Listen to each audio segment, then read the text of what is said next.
Hey everyone, today I'm going to show you how to create a Grants.gov Workspace. A workspace is where you can manage your grant application, complete forms, and keep everything organized in one place.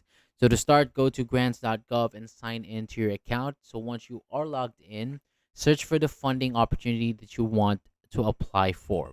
Open the opportunities details, then click apply and choose create a workspace.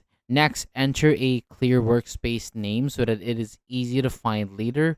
After that, confirming the workspace and grants.gov will create a dedicated area for the application forms and documents. And from there, you can start filling out the required forms. If you're working with a team, you can add participants and assign roles so that everyone knows what to do, and make sure that you save your progress and review everything carefully before submitting.